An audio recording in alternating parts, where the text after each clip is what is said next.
Today we're looking at this monster bequiet Dark Base Pro 901, but we've got the white edition rather than the black that's been out for a few months. It's now available as well as of this video going live, so let's take a look. I'll give you my review after I quickly pay some bills with this sponsor message.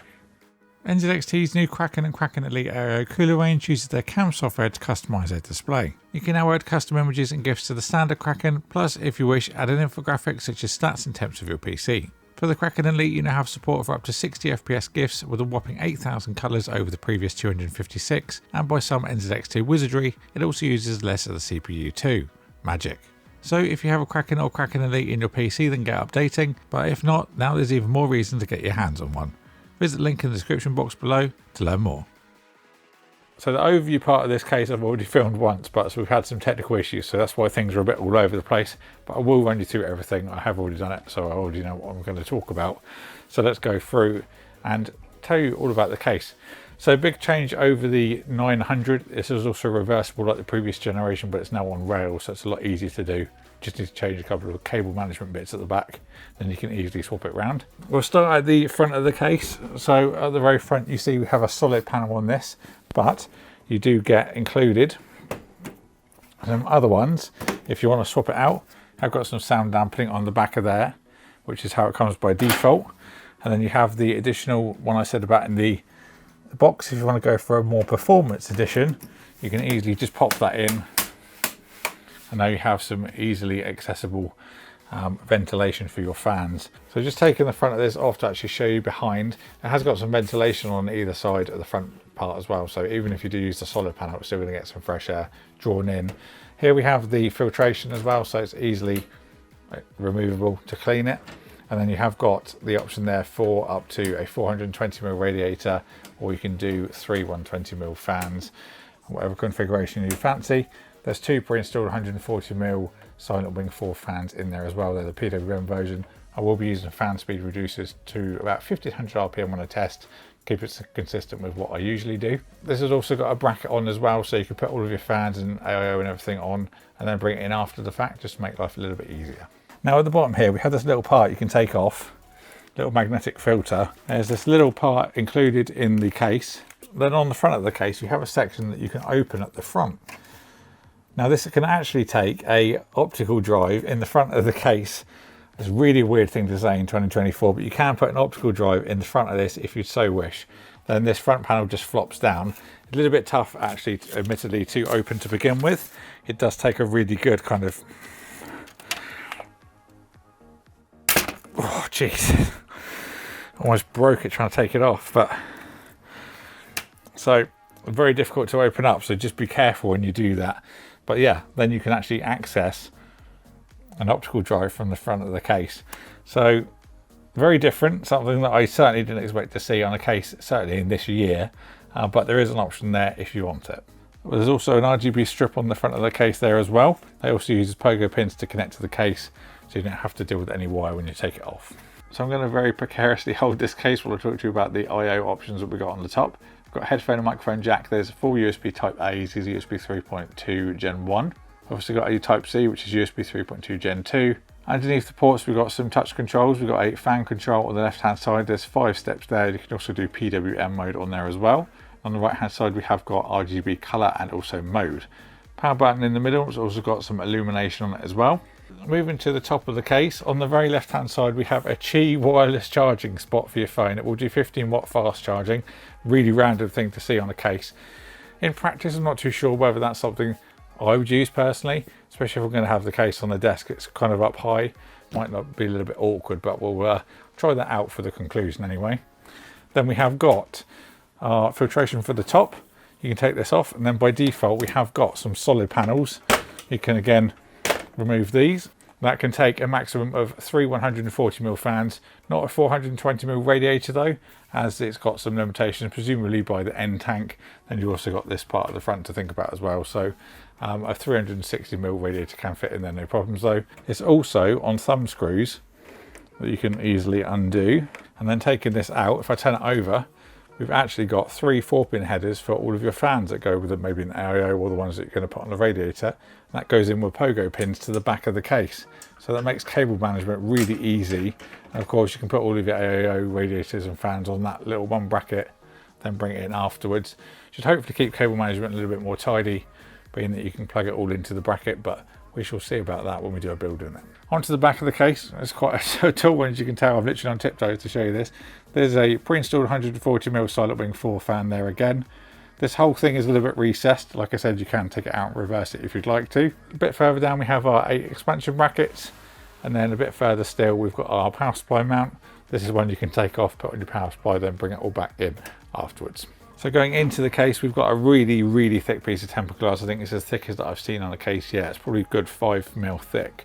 So certainly very sturdy. Also, there's a little bit of a tint on the black edition, but not on the white one. So motherboard tray, you can see absolutely massive potential. You could do up to an XL80X, which is like the Threadripper workstation boards, like immense size boards you can fit into this. In order to actually install that, you will need to take off this shroud here.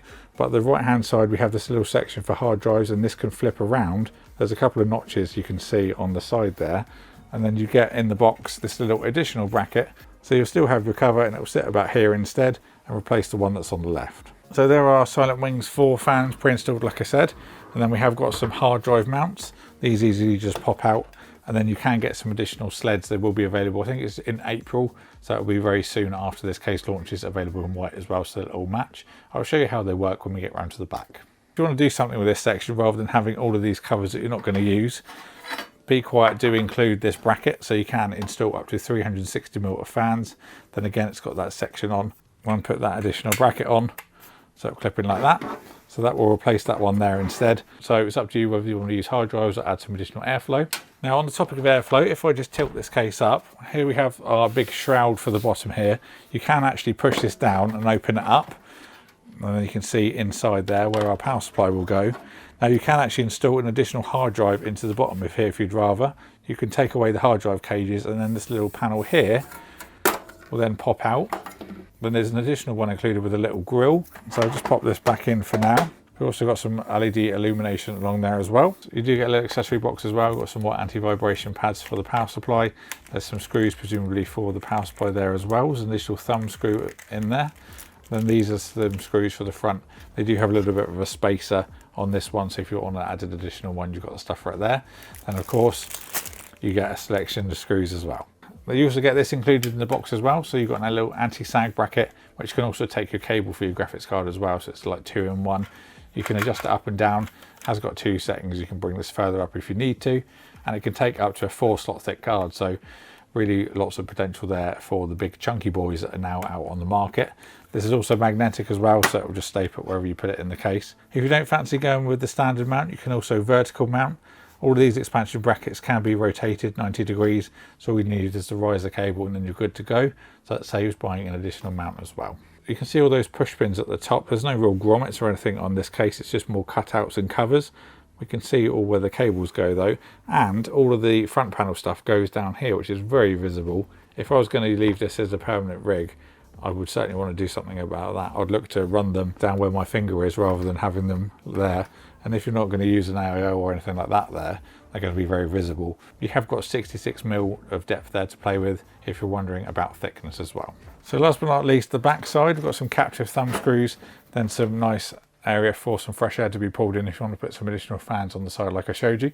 There is the soundproofing material on the other side as well. So quite a lot going on at the back of this one. Here are the little thumb screws to remove that shroud if you're going to use a bigger motherboard than a standard ATX. A couple of points here for some SSDs, you can do 2. Then on the bottom left we have got some hard drive mounts. These are the same ones that you'll get if you want to order any additional ones to make use of what you can do on the side. So here's one of the sleds, very easy to just pop your drive in, then push the little tabs in to keep it in place. So once you've got your hard drive installed, these have got a little lip on, so you just slide it through. It sits on that lip and then you just screw it in with the thumb screw. So that's what they'll look like in there. I don't think that's too bad, especially if you're going to use this for like an editing PC and you need a lot of scratch discs. Then it could look certainly a lot worse. Airflow is still going to get through to your main components as well. You can of course take that drive cage out completely if you want to, if you're not going to use it, or you want to use the 120-140mm fan mount in the bottom for some fresh air up through the case. Or additionally, of course, if you're going to install an optical drive in the front, you can take that out. There's also a little panel as well you can remove to easily access the SATA data and power for your optical drive in the PSU area. Still very strange to say in 2024. Lots of depth there for any thick cables you want to run. Some cable tie points on each side as well, so perfect for your EPS connectors to go up through. There's the 4-pin for the rear fan. Let's see what we've got in terms of the front panel. So we've got two SATA. Obviously one of these is going to be for the Qi charger that's on the top. There's two USB 3 headers because we've obviously got 4 USB ports. USB type C, there's a front panel connector that's all on one block, which is very nice to see. There's also a RGB 5-volt addressable header and a standard 4-pin for the, I believe, the 4 pins that are at the front of the case. And then all of this section on the right hand side, if you are going to fill this up with hard drives and you've got your cables coming around the back, you do get this additional panel that you can put over. So this will just go in into its slot like this and then clip into place like that. So you can cover over those really nicely. So maybe if you're going to use this for an editor machine and you want to put a lot of hard drives in there, maybe you're going to run it on a RAID card, for example, you can run those all out the bottom and keep it nice and tidy. There is a little bit of play in that though. It isn't the thickest panel that I've ever seen, but it certainly tidies things up, that's for sure. So it's certainly a lot lighter now, there's nothing in it, but I'm now going to put my test system in. This is the same one that I use for any case review that I do, and then we run the fans at 1500 RPM to make sure they're consistent as well. We'll do some Cinebench testing to really get some heat going through the case, see what the fans can do and see how the airflow and things are. I'll probably do a solid panel and then the airflow option as well, so you can see with and without. So let's get some testing underway. I'll tell you about my build experience and stuff like that, and then talk about temps and give you my overall thoughts. I've got a lot to cover in this conclusion, so please bear with me. I've got a load of things to cover on my clipboard. I do have some B-roll to go over the top about the certain points I'm talking about though. First of all, the building experience in this case, very easy. I really expected that considering the price of this case, and also bigger cases are easiest to build in anyway. But yeah, very straightforward. Now, although it comes by default with the sound dampening, I feel if you were to leave it as that and just use it like that with, for example, the setup I've got in here, it would be such a waste, and waste of money as well. All of the features that they've put in for support for so many radiators, and you've got all those push pins and things like that for your fans, it will be a waste to not actually use it. So it's certainly a airflow performance orientated case over just a silent one. Worth noting that my system I'm using in here is the usual test system. That's 5800X3D and RTX 3080 Tough Edition. The Noctua NH-U12S is set to 1600 RPM. Then I have fan speed reduced to fans just for testing. If you're wondering why I haven't used an IO, I use the system the same throughout all the cases that I test, so it's all nice and consistent. I will be doing a build with this case next week with an AIO, so if you want to see that, get subscribed and ding the bell so you don't miss it. And that will obviously give us a little bit more idea as well of building with an AIO over an air cooler like I've used here. So in terms of thermal performance from this case, I have tested it with the solid panel and also the airflow version as well. I kept the sound dampening in the top because I'm using an air cooler, so all the air is going to come straight through to the back. Results might vary a little bit if you're using an AIO that goes out the top, but for this one I kept it in for both to keep it consistent between runs. Coming in with some voiceover for the temperatures as I muddled it up a little bit in the video. With the stock sound dampening panels on, we had a high temperature of 75.7, a room temperature of 17.4 with a delta of 58.3. The airflow variants came out with a high of 75.8, room temperature of 18.1 and a delta of 57.7. It's about a 0.6 degree difference between the solid panel and then the front one, which I think is really good to know, because especially if you're going to have a more minimal looking system, then you can have a solid panel on the front and not have to worry about your thermal performance.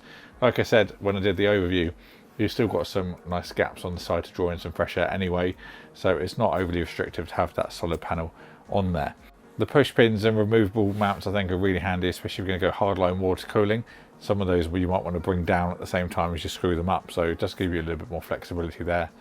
With the front panel cables, I still would like to run down the hard drive mount bracket if I was to run this for the long term. I did wonder, as I've got an early sample, they might change that for the final one, and they might change the position of those cables, because as it stands at the moment I think they are quite ugly being visible going down like that. At least they're all white though. That is one thing that is good about all these cables, that are white rather than the black ones, so they do match the case colour anyway. The anti-sag bracket for the graphics card has grown on me since I've actually used it. Pops open really easy to run the cables through as well, easy to adjust. I did leave a little bit of the RGB visible on the card that's in there at the moment, but I am looking forward to seeing what it looks like with the aero that I'm planning to use for next week's build. Like I said, get subscribed so you don't miss that. RGB wise, I will put some B-roll of all the different options you've got. You've got the touch panels on the front that you can easily adjust and go through different options, and then you can do the motherboard sync if you've got your 5-volt addressable connected to it, which I have. You can easily change between them. Personally, I've liked the white, and then if I fancy a bit of RGB, I can just press the sync and it will switch straight over.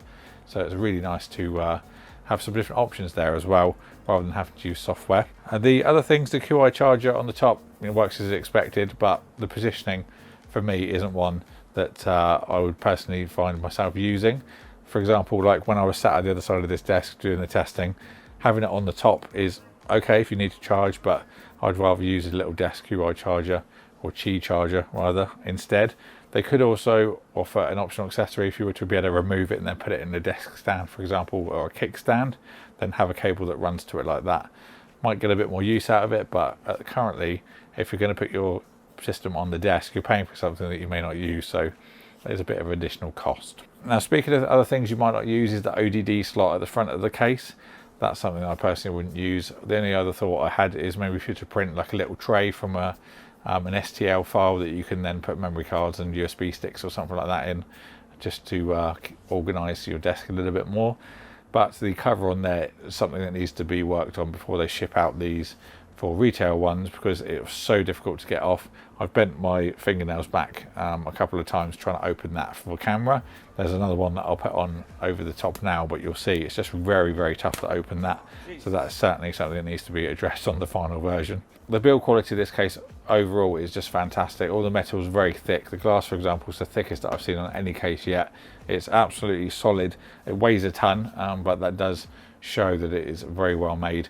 All the paint as well, considering it is a white case, is matched very well from the plastic going to metal. It's quite hard to get the right shades of colour, but they have done a very good job at matching those up. It is going to be an expensive case though. If you've seen the standard black version, it's going to be the same price as that, so it's going to be $299 or £319, €319. The most expensive case that I've looked at to date, but you can tell from all the features that are in this thing. You've got all the pogo pins, for example, all the radiator mounts, you've got the anti-sag bracket, the changeable hard drive cages, then you can also do the reverse thing, you get the little extra cover if you're going to use an E80X. All of that stuff obviously adds value. The Qi charging on the top, ODD mount at the front, it's all going to add a cost to the case. This certainly is an ultimate PC case. That will be like an ultimate award if I had awards that I would give it. There's a lot included for the money, but there is also some features that you may not use as well. Price wise, it's on par with the HAF 700 from Cooler Master, Corsair 7000 series as well. Otherwise, all the other cases you're going to be looking at are going to be dual chamber, like 011XL and the Evo XL, things like that. I am going to do a full build with it. Like I said, did have some parts on the side, but you might have seen them in the intro that I'm going to be using in this. I think I'm going to go for a nice panda theme or predominantly white system. If you're looking forward to that, get subscribed, do the bell so you don't miss it. I'm sure that'll also bring up some other things that I might not have touched upon in this video, especially using an aero in there. We'll get that experience in that video as well. Thank you all for watching. The links will be in the description if you want to pick one of these up. Any more questions, of course, leave them in the comments and I'll get back to you. Big thank you to bequiet for sending this out for me to look at. I hope you all enjoyed the video. Thank you for watching, and I'll see you all in the next one.